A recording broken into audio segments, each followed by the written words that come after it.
देना पड़ता है। नहीं तो आज यहाँ कार्यक्रम है कंप्यूटर एजुकेशन काउंसिल द्वारा नेशनल एजुकेशनल अवेयरनेस, उसके तहत अभी हमारे बीच में सत्यम पूरा बहुत बड़ा ग्रुप इंस्टीट्यूशन है, सीमांचल और उसके एक विशेष कॉलेज के प्रिंसिपल आर.के. चौधरी जी ने बहुत बढ़िया यहाँ वक्तव्य दिया। आप लोग को इतना बढ़िया जानकारी मिला।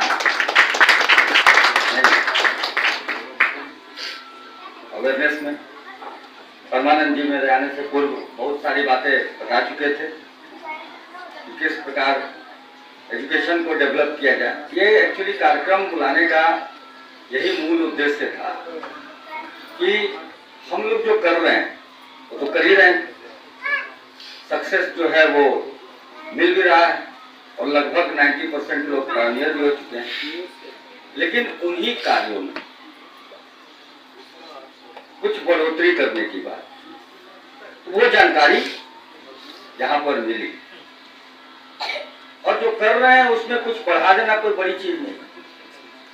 बिल्कुल थोड़ा सा भी उसमें एफोर्ट लगा दिया जाए तो उसका सक्सेस रेट जो है बहुत आगे निकल जाता है, क्योंकि आप या तो सीनियर मोस्ट 10%, बाकी 90% तो पायनियर हो चुके हैं। आपकी बातों पर जनमानस जो है वो विश्वास करते हैं। तो यही उद्देश्य हम लोग का वो पहला सेगमेंट। और दूसरा सेगमेंट क्या है, उसी से जुड़ा हुआ फेलिसिटेशन का कॉन्फ्रेंस। फेलिसिटेशन का शाब्दिक अर्थ जो है वह सम्मान है। तो सम्मान किसको मिलता है? विनर्स, जो सीनियर मोस्ट या मतलब एक लेवल है, उस लेवल से थोड़ा सा ऊपर उठ चुके हैं या पायनियर। तो आज जो है इस कार्यक्रम में वो सम्मान भी देने का व्यवस्था किया गया है। तो आप सभी पायनियर और सीनियर मोस्ट लोगों को, हमारे इस समाज के लीडर्स को यहाँ पर सम्मानित किया जाएगा। और जो मूल बात है, सम्मानित करने का क्या मतलब है? सम्मानित करने का मतलब है कि आप पर समाज को उत्थान करने का एक बहुत बड़ा जिम्मेवारी आपके कंधों पर आज के बाद मिलने वाली है। सम्मान के लिए तो आप हकदार हैं, लेकिन सम्मान मिल जाएगा तो उसके बाद जिम्मेवारी आप पर बढ़ जाएगी।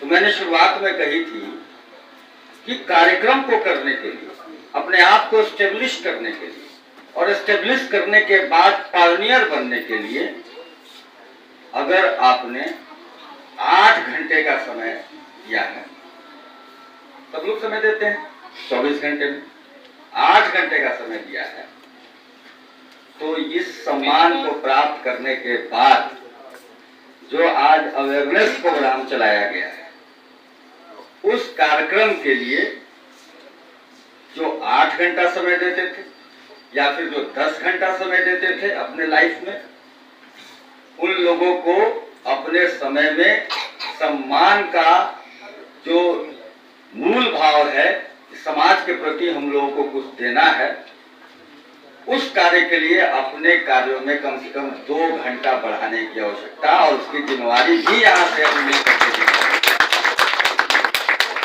बढ़ेगा ना 2 घंटा। पायनियर के ऊपर क्या होता है? पायनियर के ऊपर होता है समाज के वो व्यक्तित्व जो समाज को दिशा दे सके। फार्मेसी की बात कही गई, बहुत बड़ा स्कोप है वर्तमान समय में। अब वो वाली बात आधार से जुड़ जाने के बाद समाप्त हो गई। तो करना ही है, कैंडिडेट तो पड़े हुए हैं फील्ड नहीं। पैरामेडिकल की बात कही गई, बीएससी नर्सिंग की बात की गई, एएनएम की बात की गई, इन सारी बातों का अभी मार्केट में इतना डिमांड है, और डिमांड के लिए सबके पास, हमको लगता है सबके पास इंफॉर्मेशन आता होगा, लोग पूछते होंगे क्या, क्योंकि आप समाज के शिक्षा विभाग के ही व्यक्ति हैं, निश्चित रूप से आपके सजेशन पर बहुत कुछ डिपेंड करता है। क्योंकि यह जो दुनिया चलती है उसमें 4 स्तंभ है। 4 स्तंभ में एक स्वास्थ्य है, एक मीडिया है, लेकिन बहुत महत्वपूर्ण स्तंभ है शिक्षा। और शिक्षा की जननी जो है वो बिहार को कहा जाता है। अधिकतर लोग बिहार के, भाई बनारस वाले भी सुनते बिहार शिक्षा की जननी। आर्यभट्ट हमारे हैं, मतलब गणित हमारा है, नहीं अर्थविज्ञान, चाणक्य हमारे हैं, मतलब अर्थ विज्ञान हमारा है, सुश्रुत हमारे हैं, स्वास्थ्य हमारा है, चरक हमारे हैं, चंद्रगुप्त हमारे हैं, शासन कला भी बताया है आप, कैसे शासन किया जाता है। तो बिहार से ये ज्ञान जो है बहुत जाते रहा, तो वो ज्ञान की धरती के हम लोग ज्ञान के सैनिक हैं। वो जो वर्ड यूज कर रहे थे, निश्चित रूप से क्रांतिकारी सैनिक हैं। नमस्कार, मैं Arvind Kumar Singh from brain booster school Varanasi. I am brain trainer, career counsellor, mathematician, dietitian, Akash Vedic mathematics trainer and NLP trainer हूँ।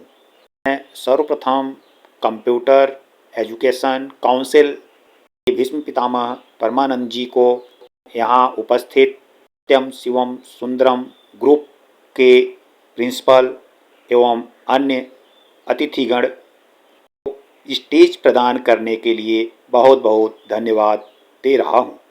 यहाँ विभिन्न इंस्टीट्यूट के डायरेक्टर्स उपस्थित हैं, हमें सुन रहे हैं, इसलिए मैं उन्हें तहे दिल से धन्यवाद दे रहा हूँ।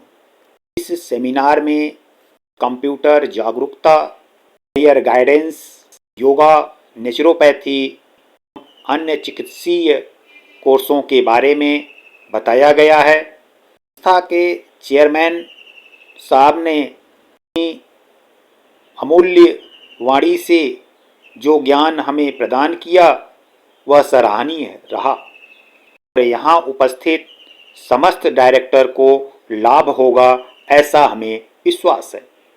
इस मंच के माध्यम से यह बताना चाहता हूँ कि कैसे कम से कम समय में अधिक से अधिक अर्निंग करें, कैसे एकाग्रता, फोकस, कंसंट्रेशन एवं आत्मबल और विश्वास को बढ़ाएं। यदि इन फैक्टरों पर हम काम करते हैं तो जीवन में आगे बढ़ सकते हैं। क्योंकि मैं ब्रेन पर बात कर रहा हूँ, इसलिए सबसे पहले मेरा एक सवाल आप लोगों से होगा कि ब्रेन का भोजन क्या है, ब्रेन कैसे कार्य करता है। व्यक्ति मेहनत करता है, सफलता हासिल नहीं कर पाता है, कोई व्यक्ति कम मेहनत करता है, सफल हो जाता है। दोनों में क्या अंतर है? से कम समय में अधिक से अधिक अर्निंग करें पर मैं अपना विचार और अपना अनुभव आप लोगों के सामने रखना चाहता हूँ। आप लोग बहुत ध्यानपूर्वक मेरी बातों को सुन रहे हैं, इसलिए एक बार फिर बहुत बहुत धन्यवाद दे रहा हूँ। यदि हमें किसी क्षेत्र में सफल होना है तो सबसे पहले अपने माइंड पर काम करना होगा, माइंड सेट को चेंज करना होगा, यानी बदलना होगा। माइंड सेट को कैसे बदलें, माइंड पर कैसे कार्य करें, फोकस कंसंट्रेशन को कैसे बढ़ाएं, आत्मविश्वास को कैसे बढ़ाएं, आत्मबल को कैसे बढ़ाएं, अपनी ऊर्जा में वृद्धि कैसे करें, इन सब पर मैं बात करूंगा। सबसे पहले मैं ब्रेन के भोजन पर चर्चा कर रहा हूं। यदि हम स्वस्थ हैं तभी अच्छे कार्य कर सकते हैं, यदि अच्छे कार्य करेंगे तभी हमको सफलता मिलेगी। ब्रेन का भोजन क्या है आप लोगों को मैं बता देता हूँ। ऑक्सीजन, वाटर और विटामिन ई। उचित मात्रा में हम ऑक्सीजन, वाटर और विटामिन ई लेते हैं तो हमारा ब्रेन स्वस्थ होगा और हम अच्छे कार्य कर पाएंगे। ब्रेन तक ऑक्सीजन को पहुंचाने के लिए प्राणायाम करें। डीप ब्रीथिंग इसके लिए बहुत अच्छा एक्सरसाइज है। इससे आपका ब्रेन एक्टिवेट होता है, मेमोरी पावर बढ़ता है, आपका ब्रेन स्वस्थ रहता है। दूसरा, पानी।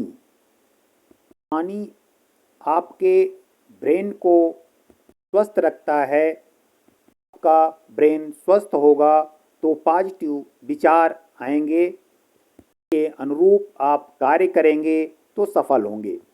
मैं अपने अनुभव के आधार पर टेक्निक बता रहा हूँ, जिससे कि आपका मेमोरी पावर बढ़ेगा, याद करने की क्षमता में वृद्धि होगी, काम करने में मन लगेगा। वाटर टेक्निक है 100 ml वाटर ईच आवर। प्रति घंटे 100 ml पानी पिएं। इससे आपका ब्रेन अच्छा होगा, आपके अंदर अच्छे विचार आएंगे, उसके अनुरूप कार्य करेंगे तो आपको सफलता मिलेगी। 100 ml प्रति आवर क्यों? 100 ml प्रति आवर इसलिए रखा गया है कि यह एक कमिटमेंट है, संकल्प है।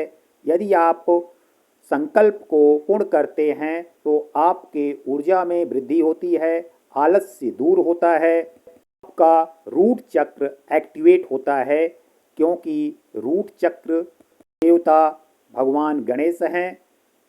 आपको रूट चक्र को एक्टिवेट करना है तो अपने संकल्प को मजबूत करना होगा।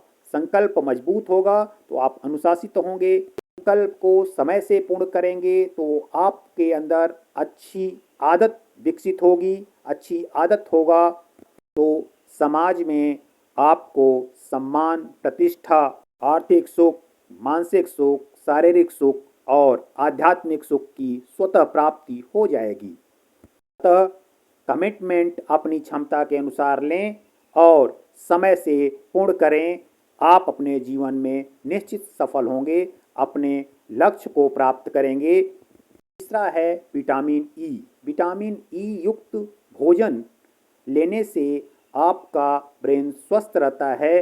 स्वस्थ ब्रेन अच्छे विचार आते हैं, विचार अच्छा होगा तो एक्शन अच्छा होगा, एक्शन अच्छा होगा तो सफलता निश्चित है। मैंने एक प्रश्न किया कि कितने लोगों को भूलता है या भूलने की बीमारी है, आलस आता है। यहाँ उपस्थित सभी डायरेक्टर्स हाथ उठाते हैं, तो चलिए हम बता देते हैं कि इस समस्या का सॉल्यूशन क्या है। इस समस्या का सॉल्यूशन बहुत आसान है। मैं कुछ एक्सरसाइज बता रहा हूँ, उसे मेरे साथ करें, आपकी समस्या का अवश्य समाधान हो जाएगा। पहला एक्सरसाइज है डीप ब्रीथिंग। डीप ब्रीथिंग में सबसे पहले अपनी क्षमता अनुसार सांस को अंदर लें, हवा को अंदर भरें। अंदर जब हवा को ले रहे हैं तो पेट बाहर आना चाहिए। अपनी क्षमता अनुसार हवा को अंदर रोकें, फिर हवा को बाहर निकालें और बाहर रोकें। यही क्रिया कम से कम 10 बार करें। यदि आप इसको दिन में 3 बार करते हैं, यानी 30 बार अपनी इच्छा अनुसार करते हैं, तो आपके अंदर ऊर्जा में वृद्धि, आपका पेट क्षारीय होगा, जिससे कि आपके दिमाग में वृद्धि होगी। पेट खराब तो दिमाग खराब, पेट सही तो पूरा शरीर सही। अतः डीप ब्रीथिंग करें और पूरे शरीर को स्वस्थ रखें। स्ट्रेस दूर हो जाएगा, कार्य करने में मन लगने लगेगा, आत्मविश्वास में वृद्धि हो जाएगी। दूसरा प्रश्न मैंने पूछा, कितने लोग आर्थिक सुख, मानसिक सुख, शारीरिक सुख और आध्यात्मिक सुख चाहते हैं? तो इस सभागार में उपस्थित सभी लोगों ने सहमति जाहिर की कि मैं यह सब कुछ चाहता हूँ। कैसे प्राप्त करें? चलिए मैं बता देता हूं कि इन सब को प्राप्त करने के लिए हमें क्या करना होगा। मैंने अपने बुक ब्रेन बूस्टर थ्योरी में कृतज्ञता का सिद्धांत लिखा है। यह एक संजीवनी की तरह कार्य करता है कि हम कृतज्ञता के सिद्धांत का पालन करते हैं तो ये सभी सुख प्राप्त कर सकते हैं। कृतज्ञता क्या है? किसी द्वारा किया हुआ उपकार मानना, स्वीकार करना, यह है कृतज्ञता। किसी छोटे छोटे कार्यों के लिए भी थैंकफुल होना ही कृतज्ञता का सिद्धांत है। जल ही जीवन है तो हम जल के लिए कृतज्ञ हो सकते हैं। वायु के बिना जीवन संभव नहीं है, इसलिए हम वायु के प्रति भी कृतज्ञ हो सकते हैं। सभी संबंधों के प्रति भी हम कृतज्ञ हो सकते हैं। हम अपने सभी अंगों के प्रति भी कृतज्ञ हो सकते हैं। हम पृथ्वी, आकाश, किसान और माता पिता, परिवार के अन्य सदस्यों के प्रति भी कृतज्ञ हो सकते हैं। जीवन में हम ऐसा करते हैं तो हमें मानसिक सुख, शारीरिक सुख, आर्थिक सुख, आध्यात्मिक सुख की प्राप्ति स्वतः होती है। कृतज्ञता का आदत डालें और ये सभी चीजें स्वतः प्राप्त करें। ये कुछ और आदत के बारे में चर्चा करते हैं तो आर्थिक सुख, मानसिक सुख, शारीरिक सुख और आध्यात्मिक सुख में वृद्धि करेगा। तो प्रथम अपने अंदर एक आदत विकसित करें। हम सदा एक्टिव रहेंगे, सक्रिय रहेंगे। दूसरी आदत, सुनने की आदत। सबसे पहले आप सुनिए, फिर उसके बाद रिप्लाई दीजिए तो सफलता आपको जल्दी मिलेगी। सकारात्मक सोच रखें। प्राथमिकता के अनुसार प्री प्लानिंग करें। जो सबसे पहले करना है उसे पहले लिस्ट में रखें और पूर्व प्लानिंग के अनुसार लिस्ट बनाएं और लिस्ट के अनुसार एक्शन करें। सबसे पहले माइंड लेवल पर कार्य करें, फिर भौतिक लेवल पर कार्य करें, सफलता निश्चित मिलेगी। अंत में एक अंतिम आदत को विकसित करने का अनुरोध करता हूं तो सफल होने में सहायक होगा। टीम बनाएं, सबके साथ मिलजुल कर कार्य करें क्योंकि टीम इज ऑलवेज विन। यदि आपको सफल होना है तो एक ग्रुप में मिलकर कार्य करें। तो यह संस्था ग्रुप बनाने की पहल की है, यह सराहनीय है। अतः मैं पुनः कंप्यूटर एजुकेशन काउंसिल को बहुत बहुत धन्यवाद दे रहा हूं जो हमें मंच प्रदान किए। मंच के माध्यम से मैं अपने विचारों को आप लोगों तक प्रेषित कर पाया हूं। मैं यहाँ उपस्थित डायरेक्टर्स, प्रिंसिपल्स और चेयरमैन को कोटि कोटि धन्यवाद दे रहा हूं। धन्यवाद, नमस्कार।